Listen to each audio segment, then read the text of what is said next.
This is Two Blokes Talking Electric Cars with Stephen Fennick and Trevor Long. Thanks to NRMA Insurance and Uniden. Thank you very much to NRMA Insurance for helping over 3 million Australians protect the things they care about, and to Uniden Smart Dash Cams because they are CanStar Blue rated up the wazoo. They are great dash cams. I think that's an official rating, up the wazoo. Up the wazoo. Is that how you say razoo? What did you say? Razoo or wazoo? I don't know. I don't think it. Just to be clear, it's not in Uniden. It's very good. It's not in Uniden's marketing. Uniden, they're really good. No, Uniden. 5 stars. 5 up the stars. wazoo. Yep. No. Do you think? Yeah. Brad's already re-signed, hasn't he? So we're good. Yeah, I think we're right. Yeah. He's not going to cancel on me because of that. There you go. Yeah. I love to have your company, Stephen. And likewise, Trev. It's too good to be here, mate. We're going to take some calls again on this show, 0477 657 657, if you want to get in touch. But there's something that has long been on my mind around Tesla. Yeah, okay. And it is Autopilot. Now, Yes. I'm going to put aside my absolute hatred for the use of the word Autopilot and the way it's portrayed in the media and everywhere. And I just want to talk about the fact that, I mean, most cars have a similar system, if not better system. It's just called something different. Yeah. It's called, what is it, lane assist, lane keep? Active lane assistance. Active So cruise control. It's basically the same feature as Autopilot.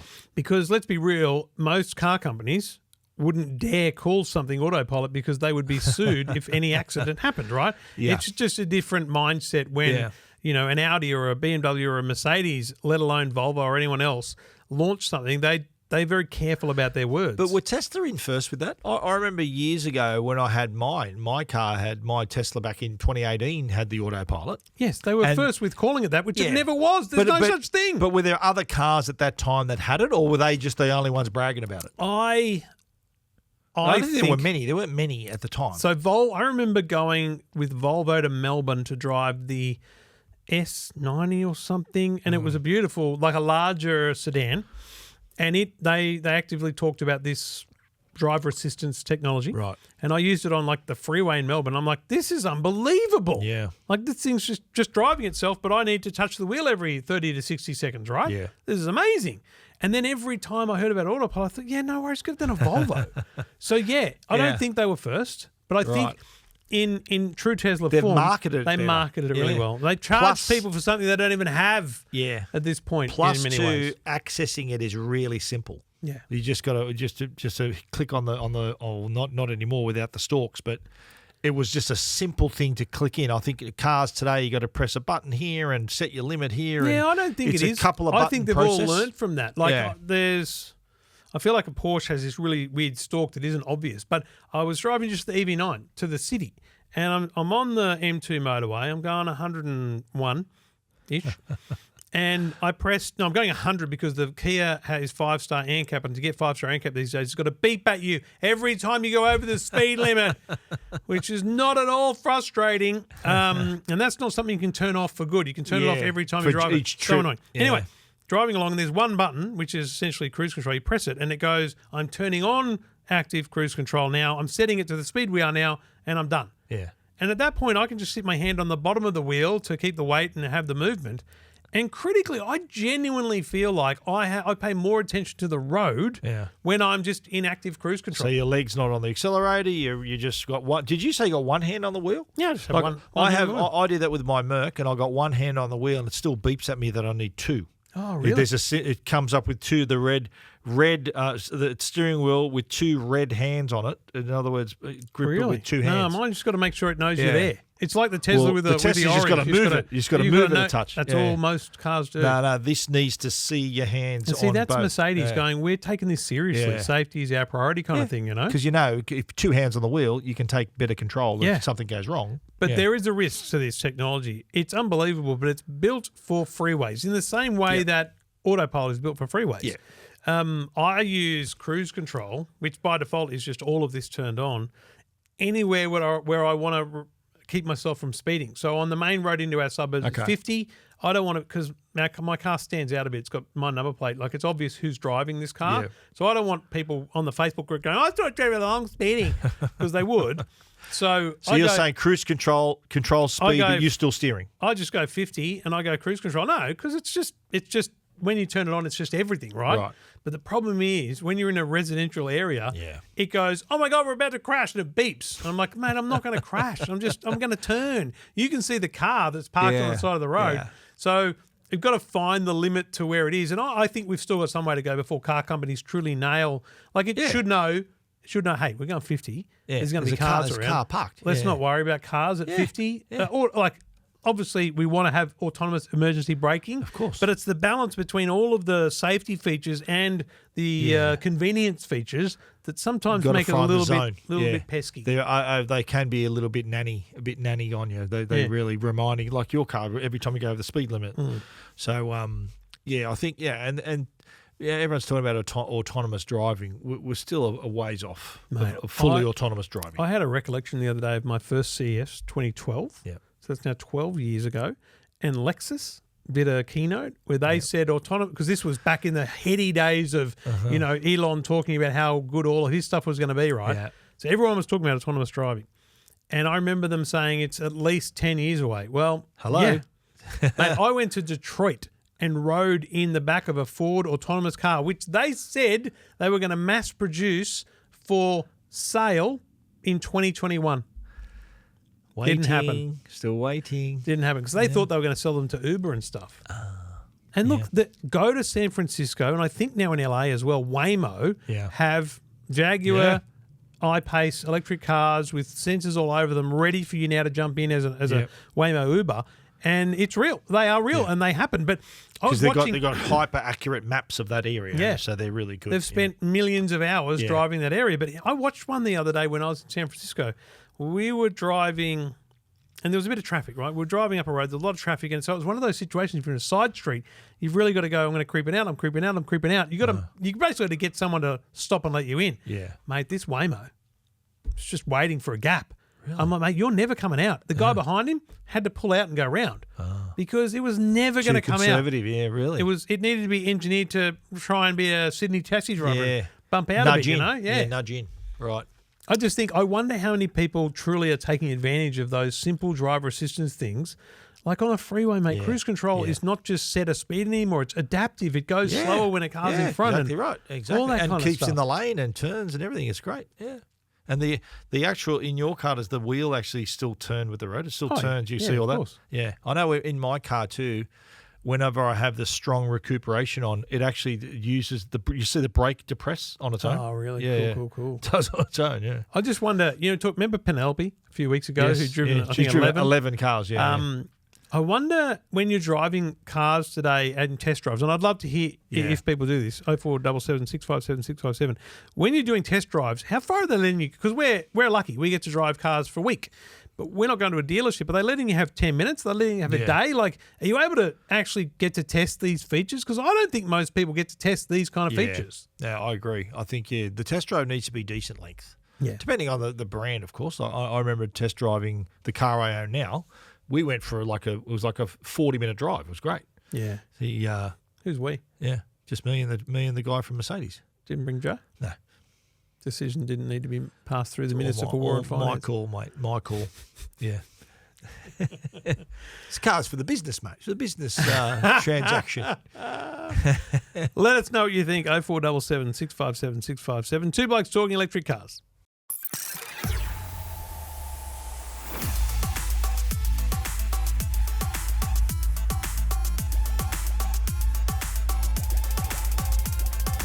Trevors in the groove, hey? We need to get new things. I'm insulted by my actions. I'll get onto that. I'll get onto that. Yeah, anything that can prevent you from dancing, that'd be great. Great to have your company on Two Blokes Talking Electric Cars, and we appreciate the support of NRMA Insurance and Uniden Smart Dash Cams. George is on the line. George, how you doing, buddy? You an EV owner? I am. What do you got, mate? I'm what do you doing got? pretty good. Doing pretty well. Lexus UX300e. Ooh, okay, nice. Brand How long you new? had that? Mm-hmm. Yeah. Brand new on Valentine's Day this year. Oh, there you go. A gift from who to who? From me to me. Happy Valentine's to me. George, are you married? I am. What does the wife think? Is that midlife crisis territory? Because it sounds close to the abuse I would have got when I bought the Cupra. No, well, we made the decision to go back from 2 cars to 1. Okay. I love cars. I was in the motor industry all my working life. Yep.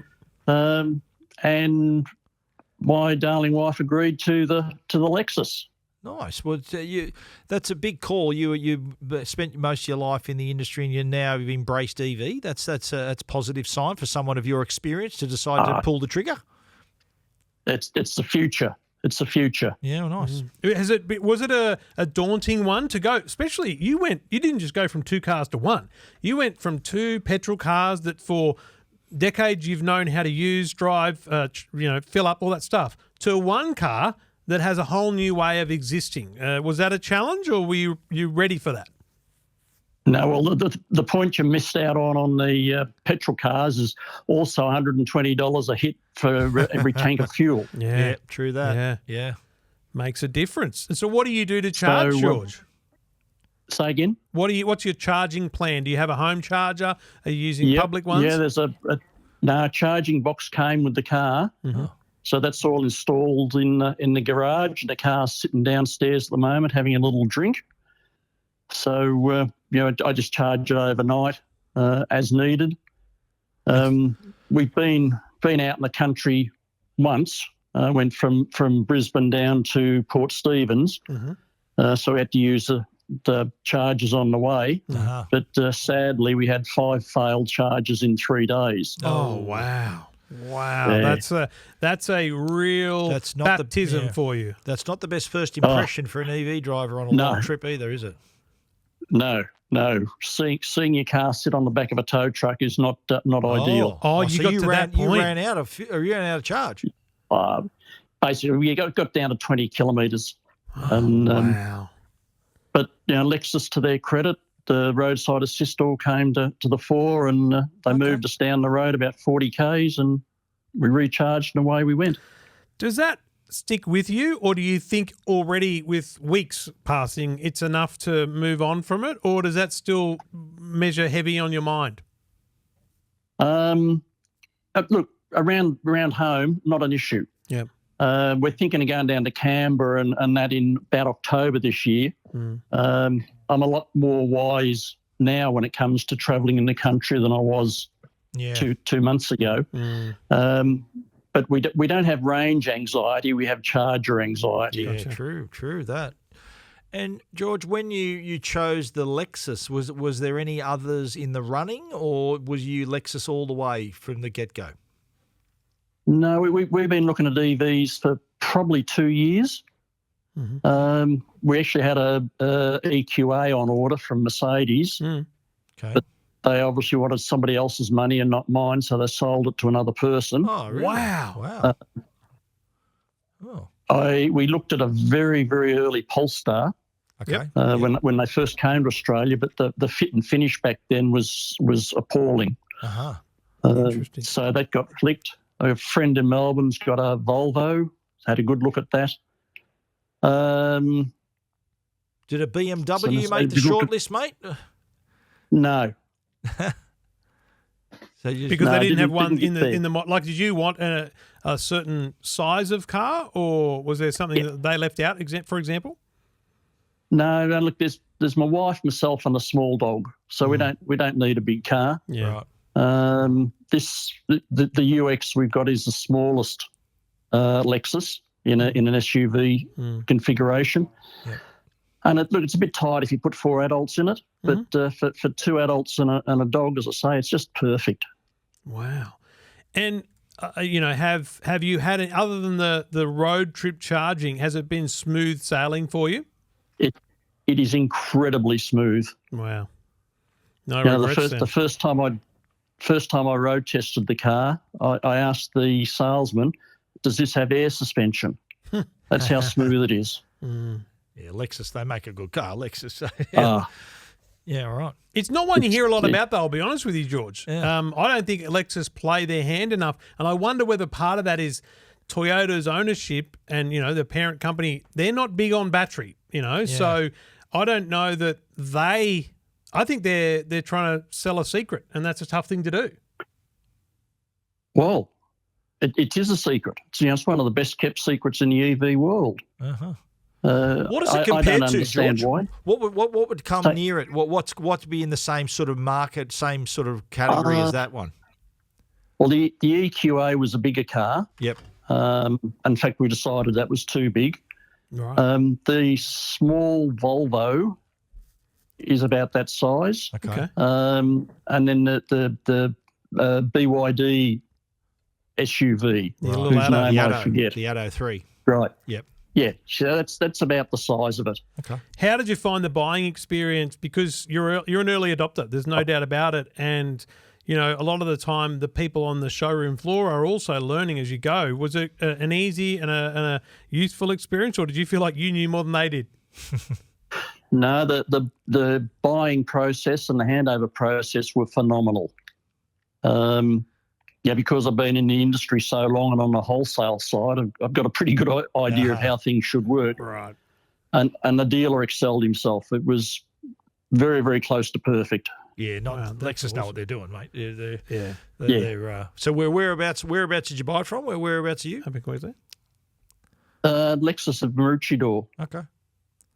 up on the Sunshine Coast. Shout out to them. They did a good job. They got you in. Let's just finally go back to your road tripping, because, you know, that Canberra trip, mate, you're either going to fly it or hire another car if you don't work out the charging. What have you learnt since then? What have you learnt since that drama at Port Stephens about what you need to do differently to make sure that doesn't happen again? Well, I've learnt how to read the app suit better, whether they're blue or red or greyed out. Yep. I focused in on ChargeFox because you get a 3-year free charge card from Lexus for ChargeFox. That's pretty good. And I want to make better use of the NRMA and RACQ. Yeah. So basically, you weren't really aware of the scale of the charging infrastructure outside of a very small window. So perhaps if you'd have known about more sites along the way, you might not have fallen victim to still an outrage that there was that many chargers down. Yeah. But do you think with today's knowledge you might have made that trip work? Yes. Yeah. Yep. Yeah. Plugshare is your friend, you know. Plugshare is a great website and a great app. It's actually really poor. It doesn't look like a modern or great website, but it's very well integrated with all the data and everything you need to know to literally plot a trip. And it even shows you the elevation of the trip, if it's uphill or downhill, because that affects everything, as you know, George. So, you know, it really gives you a sense of whether or not there's, because what I do, so in 2 weeks I'm going to Mum's again down in Young. First time since I did it in the EV9 first time round. And, you know, that first time round, the Tesla supercharger at Yass was not working. So, you know, it's about having that, what's my next plan, so that, because I always look at it this way, George, I don't want to look like I'm panicked. I don't want my kids or my wife to think that I've stuffed this up, right? So I want to know, okay, it's not working. That's fine. We'll go to the next one. Do you know what I mean? I want to know what the next one is. What's around. And what's our next plan. And that's really what I use Plugshare for. And what I truly hope is that the government funds this kind of thing so that we get a truly brilliant all-in-one trip planning app that allows me to go, and it should be integrated into the car or CarPlay at the very least. In the maps, it's, you know, in the navigation. This is a no-brainer, don't you reckon, George? That's the selling point that we need. Absolutely. The Apple Maps. I'm a big CarPlay user. Yep. Apple Maps have got to lift their game. There's some charging stations there, but it's not to the full extent that Apple could produce. Yep. I'm sure they'll get there, but they need to hurry up. Yeah, there's a for no other reason than my sake. As an app for CarPlay. I think that's our problem. Is ChargeFox is one network. Yeah. You need on my phone. I've got a folder of apps, and there's at least 6 of them that are just charging. Ampol, BP, EV. You know, ChargeFox. It's Tesla. You've got an app for every friggin' situation. Yeah, you need one. And what I said a few weeks ago, George, that I really truly believe is what we need is tap and go at every charger, so that you can just drive up, plug in, and tap your credit card, and off you go. Yeah, you don't have to register, open an app, or anything. Make it easier and faster for honestly. people. Either your credit card or the RFID card. Yeah. Exactly. Whatever. Mate, the number of people, if you drive around, and you'll notice this at public chargers more than you do anywhere else, when you go to a reasonably big public charger, especially near an airport, rental returns, and you see people going, how the hell does this work? Because they didn't realise they got to download a damn app. Yeah. You know, it's a scary first time experience, but you've got now some experience, George, under your belt, so you should be right for next time.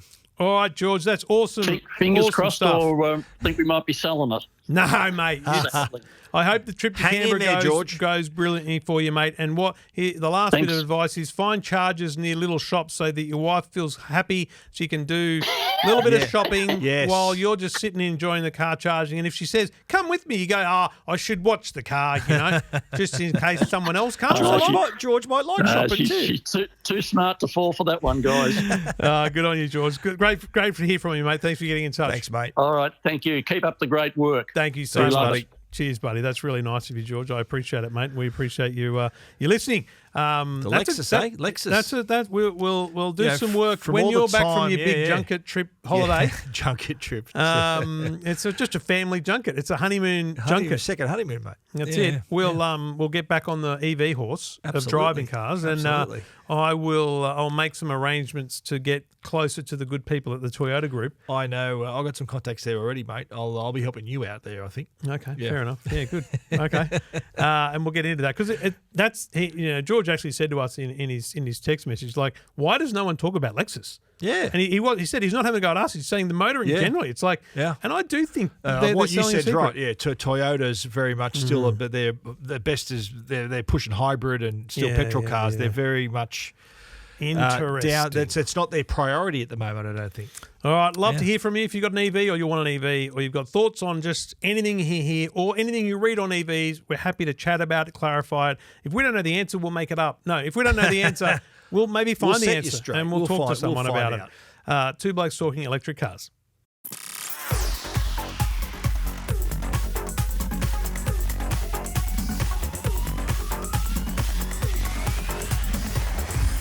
We've had the annual general meeting of the Two Blokes Talking Electric Cars, and we're keeping that one. That's my favourite. Is that what's happening? I like that one, yeah. All right, okay. Well, I feel like we should. You do want to change? You want to freshen it up a bit? I need a couple that aren't dance rave parties.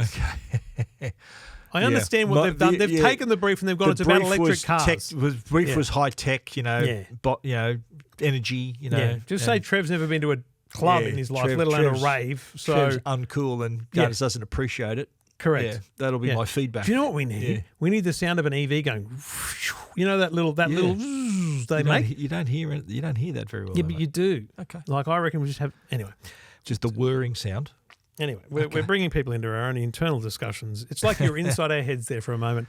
Two Blokes Talking Electric Cars. Great to have you company, and we'd love to have a chat with you if you've got a question about electric cars or you own one, you want to tell us something we don't know, or you want to correct us on something. We're cool with that. Stephen, less so. Me, definitely not, because I take it pretty hard. It easy, 0477 657 657. Oz on the line. G'day, Oz. G'day, Trevor. G'day, Steve. Hello, how are you, mate? So what are you at in your EV? Are you in an EV, thinking of getting an EV? What's the story? Mate, we are 3 years in, so just about to go in for its third service on Monday. Okay. So what are you driving? Mercedes GLC 300e, the plug-in hybrid. Nice. Okay, yeah, right. Nice. Yeah. So I actually spoke with Trevor when I ordered it. Wow, that is going back. Well, were you getting his opinion on it, mate, or what? No, he just wanted. It was all new, at the time 3 years ago, or relatively new, let's say. So, and Trevor was just getting into it all, and he asked for people to just suss it out, and I had just happened to order it, and I was waiting for delivery when I spoke with Trev. I think back then, and I still maintain this now, the plug-in hybrid is it's like we talked about a minute. It's a secret people don't know about getting into EVs. Yeah, so it's an EV on-ramp. Has it been a good experience owning it from a fuel consumption or partial electrification perspective, or do you actually think now it would have been better if you just waited and jumped to go full EV? Mate, it's my wife's everydayer. So, she goes to work in it and whatnot, and we go shopping in it. We do everything in it. It's the family car, and we absolutely love it. And I do not regret the decision. There's a new GLC 300e out for 2024, which has got a longer battery range than mine does. And if that came to Australia, I'd be already in the upgrade queue now. But unfortunately, we're not getting it. Really? Why do you reckon that is? Do they say? I don't know. I just think they haven't sold enough. You guys would probably know more than me, but I mean.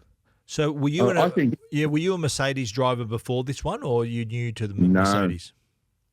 First time. Okay. First time in a full-blown luxury car. We had a Mitsubishi Outlander for 12 years before this. Oh, come on. Doing very well. Look at ours, eh? Yes. Yeah. So it sounds to me like you do a bit of driving in your cars. Is that the case with this Mercedes? Yes. We go up and down the coast a lot too. So up to Lake Macquarie. So it's perfect. It pretty much drives itself going on once you hit the freeway. Yeah. Once you hit that active cruise control. And you went the hybrid route. Is that was there any reason why you didn't go full EV, or you weren't ready, or what was the story? Well, honestly, Steve, I wasn't ready. I just didn't want to deal with any of that range anxiety or anything like that, and just it actually made sense to me, the whole hybrid concept. You know, I mean, I like my cars, I like driving, so you also get that mechanical feel, and you got the EV there helping you when you need it. Yeah. What's the second car? Mate, one's a Amarok and the other's my work van. Okay, so that's a tough one because I was going to say, does this make you want to go electric perhaps? But, you know, van and Amarok, you're not really in that space yet if you're going to stay in that form factor, I guess. No, well, as I said, it's 3 years, coming up to 3 years now. The car isn't that many Ks. We've done, I think we're on around 35,000 Ks or something. My wife works at home like 3 days of the week, so she only has to go in the office once or twice a week. So that sort of saves the Ks. But talking about the full EV, that's my only option pretty much by the looks of it now if I want to upgrade. So Well, Mercedes has got a few full EV. I drive one. Mercedes has got a range of EVs now, full EVs, and they're actually making up a lot of ground, I think. Obviously, Tesla got in ahead of them, and they're making some headway now. Yeah, and that's what the wife and I are discussing at the moment, because it's 3 years in and it's got 5 years warranty on the car, but I kind of feel like if I am going to do the upgrade, it's kind of now or just going to hold on to it forever. I don't know. Have you gone down to a dealer and had a drive of an EV? Not a full-blown one yet, no. I'd probably be looking at the EQE 350, the SUV. Yep. Beautiful car. I drive the sedan version of that. I got the sedan, EQE 350 sedan is what I drive, and it's I can tell you it's a nice car. The SUV is also exceptional. I've driven that as well. Okay, because that's probably, if we are going to go the upgrade route, that will be it. You know, I mean, I think we can still get some pretty good coin for the car we got now, so it'll be a. Is that achievable though? Because I'm assuming that's going to be a big step up in budget too. Yeah, it is a little bit of a step up, but I mean, that's probably what I'd really love to go for is the EQE 53, the AMG, but that's a bit way above the budget. Yeah. What about you? He's in his first Mercedes, and he's already now going, my next one's going to be an AMG for sure. Yeah. They've got you hook, line, and sinker, brother. You're drinking the Kool-Aid, mate. The Mercedes, you're gulping the Kool-Aid over there. You know what? I think they really do, because I'm not even considering any of like BMW or the Audis. I haven't even I just thought I love the car. My wife loves the car, so it's kind of like we're in the family, kind of like the Apple phones. Let me ask you this about that then, right? Yeah. You love the car, so just for a minute, forget the car, the physical car, the driving experience, and everything else. Because I'm fascinated by the way a company can own you like this, which is a great thing. I think it's to their credit. Yeah. Can you put it down to other things within your buying and ownership experience that make you want to stay a Mercedes owner? Without a doubt, if you're saying forget the car, hands down the service. Yeah. Mm-hmm. Like, for example, just 2 weeks ago, the actual charging cable that comes with the car where you know, when you're stuck, and if you don't, like when I go up the lake, we don't have a wall charger there. Yep. So I just plug it in the wall overnight. Yep. But the cable that shit itself. So I just rocked up to the Mercedes dealership. I didn't ring anyone. I just went in there. I said, look, this is going on. The next day he rang me, mate, your new cable's in. Wow. That's great. I mean, I'm not suggesting that you shouldn't stay with Mercedes, but the thing is, you've tipped your water and you're now swimming in luxury car world, right? Yep. It's not dissimilar with other brands. Lexus, we just spoke about, BMW. This is part of the reason why the cars are expensive, not just because they are beautiful and they're well engineered and their fit and finish is amazing. Mate, they do put money into better sales and service, and there's more people on the ground. You never have an experience like I've had with car dealers walking in and not getting anyone to help you. It's just, mate, it's such a wonderful experience. And it's pleasing, I think, to hear that, you know, you've gone out on a limb essentially to say we're gonna go luxury, and it's paid off for you, mate. Yeah, and that's pretty much what it was. When we first bought it 3 years ago, we drove the RAV4 hybrid had just come out, the new one, and the Lexus, comparable Lexus, I think it was the i300, the hybrid version of that, or the 350 or something, F-Type. But, mate, we drove the Lexus in the morning and we drove the Merc in the afternoon. After 2 corners in the Merc, we said, okay, we're getting this. Damn. Yeah, they know how to get you, mate. They know how to get you. First impression, yeah. Well, mate, that's awesome. I was extremely disappointed in the Lexus. That's the one that really surprised me. Mate, I'll tell you what I think, and again, we've spoken about this with a Lexus owner, but I actually think they're just a very different style. So it's a different drive. I think a BMW and a Mercedes is a driver's car, whereas I think a Lexus is a passenger's car that feels comfortable and smooth to drive. It's a vastly different experience, engineered for a different owner, and I don't think they're unaware of that, to be honest, Oz. Okay, that's a pretty fair call. I just found it very plasticky as well. Like, I hate the coming interiors. from the Mitsubishi Outlander into the Lexus, it wasn't like, it didn't wow me. Mate, I think that Lexus's biggest problem is they look like Toyotas on the inside with an extra bit of stitching. So that's why they're not on me. But mate, it is so subjective. Yeah. But the thing is, you're happy, you've got a great car. I want to know when you've driven an EV and how quickly that convinces you, mate, because I'm convinced that if a Mercedes let you take that thing for half a day, and that's what you got to do, ask them for a Saturday loan or something, you know, or a weekday loan, so that you can take it for one of your normal drives, feel it on a normal drive, give it a quick squirt, you know, really feel an EV, and, mate, you will be you'll be talking to your finance people within an instant.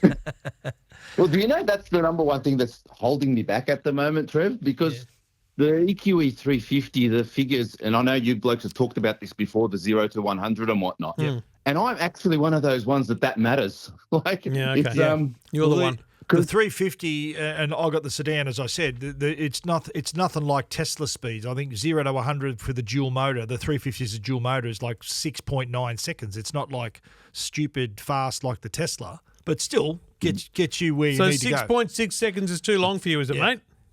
No, it's not about getting there quickly. I don't know. It's just a mindset, you know, because you say you enjoy driving. You enjoy driving. Yeah. Here's what I've learned about going off the line with an EV, because I loved going off the line in every car I've ever owned, because it's just something I do. Yeah.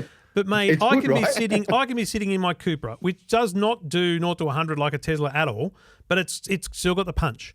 I can be sitting in the Kia, and same thing. It doesn't matter which EV you're next to. If it's definitely faster than you, you'll still beat them, because unless you've signaled that you're having a race, you're always going to take them by surprise, mate. So I kind of feel like by going through the EQE 350, it's a big upgrade in money, but I'm actually getting a slower car than what I currently have, because the GLC 300e, when both motors kick in, it's 5.7 to 100 k's. Wow. So it's mate, here's what you need to do. Start looking at the 0 to 60.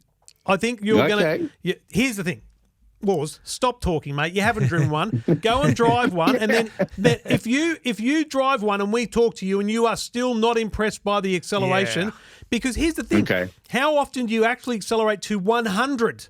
Very rarely, mate. It will put your neck in its place. Trust me. You'll be using the headrest a fair bit. Another helping hand to lose our licenses. No, mate, on the speed limit, across to the other set of the lights, mate. I just want to get to 60 quickly. You're officer. All right, Oz, you're a good man, mate. We look forward to hearing from you when you've driven an EV, let alone when you own one, buddy. Thank you very much, boys. Cheers, mate. Thanks, good to hear from you again. Great stuff. Good to hear that journey, you know, the journey of, as he said, a plug-in hybrid through to now. He's definitely, mate, I'll tell you right now, he's definitely going to buy an EV. Yeah. He hasn't even driven one yet, and he's half researched it. And he already knows the EQE 350 too. Not a bad choice either, just quietly. Yeah, doing very well. He is, yes. All right, Two Blokes Talking Electric Cars. Great to have your company. We will come back and do it all again next week, Stephen, and all with the support and the thanks of NRMA Insurance and UDN Smart Dashcams, mate. I'll see you then. Take care. Cheers.